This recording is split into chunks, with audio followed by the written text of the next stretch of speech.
गुबुन गुबुन दखरा आफादफोराव खुंजाबोनाय बायदिनो बड'फा गोजोरथियारि सोलायनाय मावथांखिखौ नोजोर बोनानै 13 बोसोर बैसोनि उन्दै उन्दै फंबायमोननि जे जोलुर बादायलायनाय बे बादायलायनाया क'क्राझार जिल्ला बड'झ'रायाव थानाय मोनब्रै दखरानि गेजेराव मंगलजरा दखरा दुलाराय बर' फरायसा आफादनि बानजायनायाव सानथामनि हाबाफारि लानानै दिनैनिफ्राय जागायबाय आरो बे हाबाफारियाव क'क्राझार जिल्ला दुलाराय बर' फरायसा आफादनि आफादगिरि कृपेश दैमारी लोगो आफादगिरि मनिन बसुमतारी आरो ओनसोलनि माखासे मेलेमजिबि सुबुंफोरनि बाहागो लानायनि गेजेरजों आबुङैनो जानानै थाङो।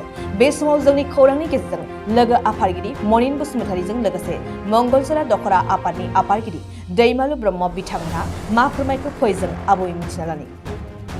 बड'फा मिशन फर सास्टेनेबल चेन्ज बे मावथांखिनि गेजेरजों 13 बोसोर बैसोनि जोंनि गासैबो लाइमोनफोरनो जोङो गेलेमु बिथिङाव जौगाहोनांगौनि थाखाय जोङो बे बादायलायनायखौ थांनाय 7 आगस्टआव सिम्बोरगाव दखरा दुलाराय बर' फरायसा आफादनि जे मावखुलिनि खाथि फोथाराव जोङो बे गेलेनायखौ जागायजेनदों।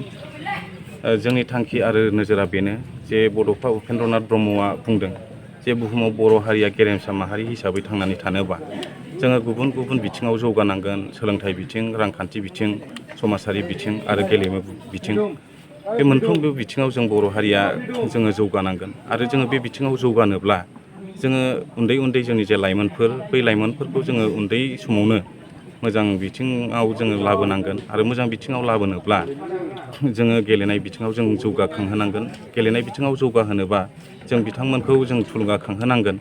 आरो बे थांखि नोजोरखौ लानानैनो जों दुलाराय बर' फरायसा आफादा 13 बोसोर बैसोनि गाहायनि जे लाइमोनफोर, बे लाइमोनफोरखौ जोङो बे बादायलायनायनि गेजेरजों जों थुलुंगाखांहोनो थाखाय जोङो थांखि लादों। आरो थांखि बायदियै जोङो बे हाबाफारिखौ लानाय जादों।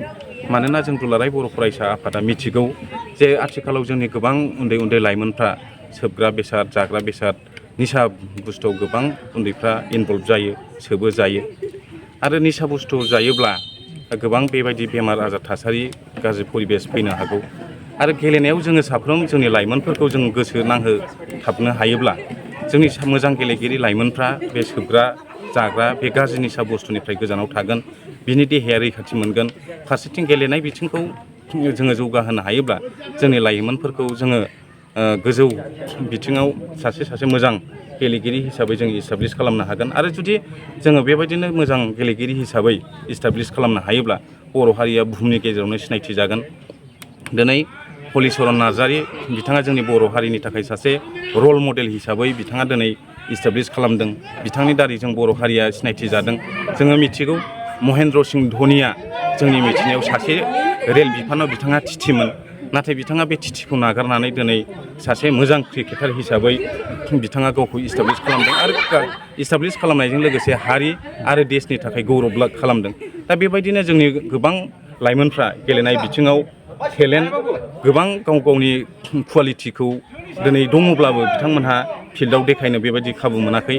बेनिखायनो जोंनि जायफ्रानाखि टेलेन्ट, रोंगौथि गोनां बै लाइमोनफ्रा बे फुटबलनि गेजेरजों गाव गावनि रोंगौथिखौ जाहाथे दिन्थिलांनो हायो आरो गावखौ सासे मोजां प्लेयार हिसाबै गायसननो हायो, जों बेखौनो आसा खालामदों। दिनै जों दुलाराय बर' फरायसा आफादा माखासे थासारि परिबेसनि थाखाय जों फुटबलखौ दिनै जोङो आवगायग्रो जोङो मोनसे हाबाफारि हिसाबै लादों। जोङो हिन्जावसाफोरनि थाखायबो जोङो उननि समाव सिन्था खालामदों।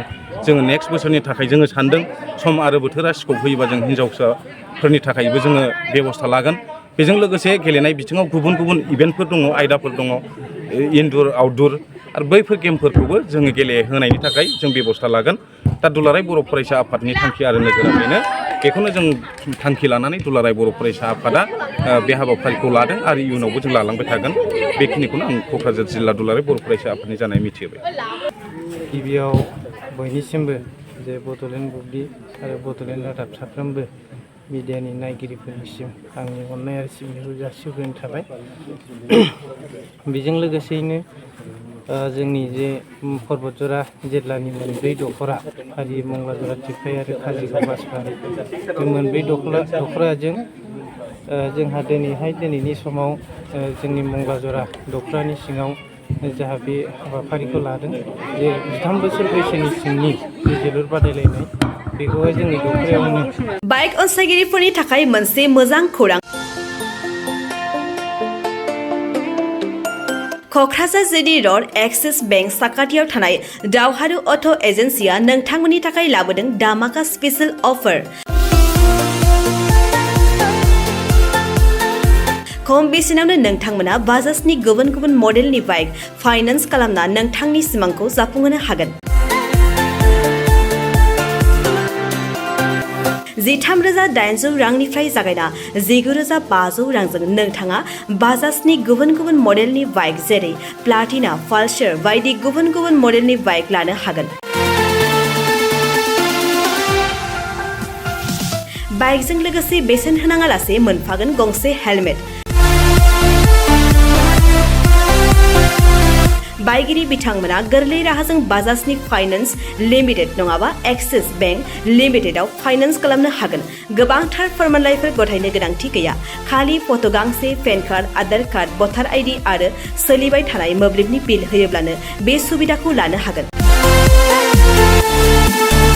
गोबां मिथिनो थाखाय 8473883986 03661270550 9957644326 आव फन खालाम।